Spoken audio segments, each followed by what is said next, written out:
Well, I don't really want to talk too much about the specifics of the project other than I think it would be good to have some background about how all this works. If you look at that area with tree streets, where we have that flooding is in the bottom of a bowl. Okay, it's low. I mean, all the water drains to the bottom of that bowl, and that's where we have the flooding problem. It's not like it's a big valley that you would have in the mountains that flows out to somewhere. It's in a bowl and has nowhere to go. And if you look at that in a cross section, say from the side, you have high areas, and then you have the bowl here, and then you have a bowl here, and your water table, when it's not raining, might be somewhere down here. And that's not a big deal. Okay, it's several feet under the ground surface. It's not bothering anything. All your septic tanks work. As it rains, and before there was any development here, when it rained, it all fell, and every single drop went into the ground. These soils are so sandy. There was none of this running off into the bottom. Everything went into the groundwater table, and in a rainfall event, that groundwater table rose kind of uniformly. Okay, and it would come up. If you had a big rain event, that may rise up to where there was water in the bottom of those bowls. Big deal, nobody living there, no problem. But you can pretty much tell by what's going on that it didn't stay there very long and it didn't happen very often. Now, with putting houses and driveways and everything else, the water running off of there now tends to do a lot of that. And not near as much of that vertical drop here. Just a little bit goes into that. And so what happens when it rains, it gets down here to the bottom. And immediately what happens is that begins to pond water, but also as the water table rises, it doesn't rise proportionally, it kind of rises like this, because that's where all the water's coming from. And so it mounds up there pretty much at those bowls, and then it tends to spread out over time a little bit. So that just makes that causes more of an issue in the bowl, is you've got all of this water flowing to the bottom of the bowl. Again, there's no place we can take this water. It pretty much goes to the bowl. So one thing, and he was talking about the mitigation steps, one thing that you can do is, if your house is at the top of a ridge or something, you can, if you've got a downspout discharging into the driveway, if you turn that and let it discharge in off to the side into the ground, then that immediately starts to get this going that way. And the other swells and some other things can also help. So doing that helps because it gives you, it allows you to use this, as the water migrates down, it's using all of this as storage area. Okay, so you're putting a lot of rainfall into the ground, and again, it's under here on the hill. We still have to worry about what to do in these bottom areas. And so what we're proposing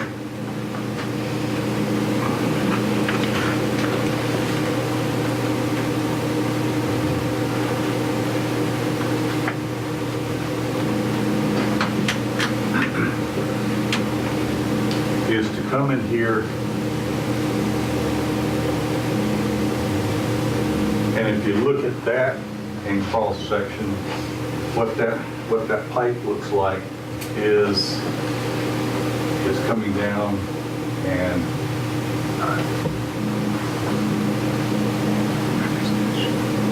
it will be in a little trench.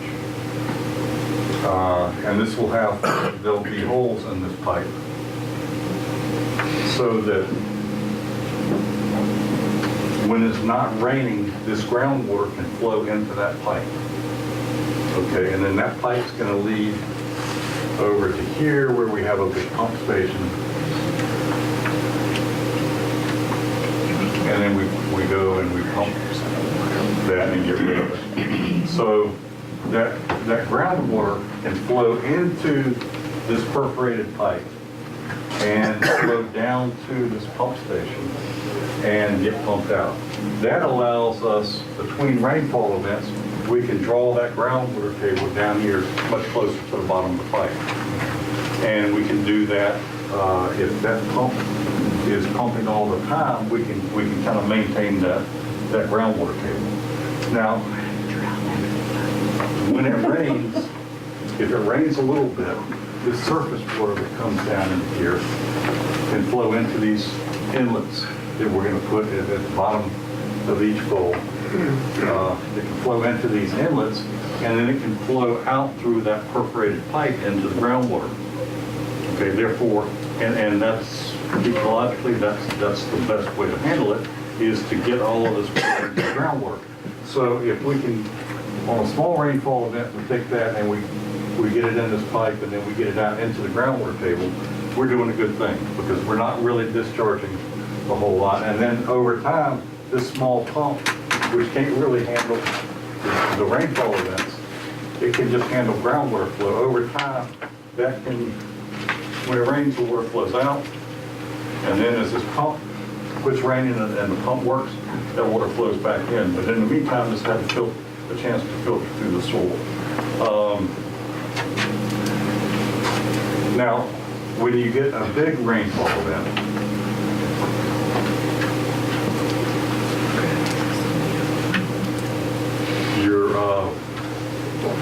you're still going to get water back here. It's going to go in to this pipe. It's also going to go into groundwater. But however that is, it's going to be able to make its way and flow down to this pipe down here to the pump station. And that's when Sonny shows up to save the day. Okay. And he brings a big pump down here, and he hooks that up, and then he pumps out. He gets that big 6-inch pump running and pumps it out into the lakes. And so as you have water running down here in these bowls, it can flow into this pipe. And instead of, right now, he's having to put a pump here and kind of pump over there, and then another pump here and pump over the top. How many times? 3 or 4 pumpings? Yeah, to get it from one end to the other. So he's got to do a pump and then a pump with the pipe. Now all of that water can just flow in here, and it can flow down to here to his one big pump. All right, so you're getting that direction of water. You're also, because your groundwater is starting out down here in that rainfall event, it's got a lot of surface area in here that it can fill up before it ever starts to open, it ever fills up to the land level. So that's basically the key. What we're trying to do is, we know that everything's got to come down here into these bowls. So what can we do to control the groundwater table to keep it down so there's more storage? And how, in a big rainfall event, can we get this water more efficiently down here to this pump? Now, in terms of pipe size, we've got a 15-inch pipe in our design. You may say, well, why don't you put in a 36-inch pipe? Why don't you put in a 48-inch pipe? Well, it's all limited by this pump in here. They can't pump but a certain amount through that 6-inch pipe. And so there's no use putting in a 48-inch pipe when you can get the same flow through a 15-inch pipe. I mean, you can get more flow through that 15-inch pipe than pump out down here. And so that's why you're not seeing a real large pipe in there. We're just putting in enough pipe to make sure that we can get this water from here down now. Now, the managing the expectations. We can't pump a big rainfall event as fast as it comes. And just we did a study one time that we were looking at pumping something like 10,000 gallons a minute per acre of area served. So if you think about the size of what we've got there and the size of pumps we need to keep the bottoms of these bowls dry, would take a huge pump or series of pumps and a tremendous cost. What we're trying to do is, number one, encourage, keep the groundwater table down so that we've got underground storage in here, and then have a method to where it can get into this underground storage easier through this perforated pipe, and use that underground storage, and then when it builds up, we can also use this to more easily pump out.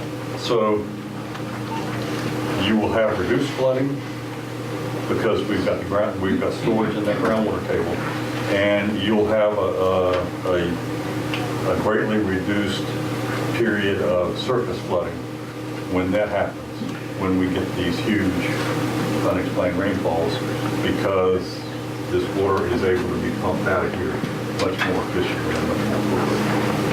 Let's use the second half of the 2 hours. Thanks, Larry. Let's use the second half to hear from you folks. One thing I forgot during the brief, and I want to recognize Sonny. I don't need to, but I'll do it anyway. Embarrass him. Because everyone in here, I'm looking around, you know what he was doing for the better part of 3 weeks. Over those mountains that Larry just pointed out. He pumped 20 million gallons from the Oak Leaf Golf Course site. He pumped 15 million gallons from the Yole Pond and Willow Road site. He pumped 3 million gallons from the Cedar and Holly Road. He pumped 2 million gallons from Acorn and Walnut Circle. And he pumped 2 million gallons from Carrot and Loblolly, and that's just based on pump size and length of pumping. So great work on Sonny's part on that. So, in addition to that, the phase one line, just the gravity line, moved about 72 million gallons of water to the sound, and that's based on. We went to the bottom of the inlet there, measured it, and I measured it 10 inches of height. I'm certain it was higher than that at times, but that's a conservative estimate, and that's 143,000 gallons an hour, or 3.4 million gallons a day. And I'm estimating it was at that height for 21 days, and I think that's very, very conservative. Anyone who's ever seen the outfall at the level spreader at the end of the golf course, the water was coming out so forcefully it was geysering. It was hitting the riprap there and geysering up in the air. So all told, between the pumping and the gravity line, in excess of 110 million gallons we went to the sound. Otherwise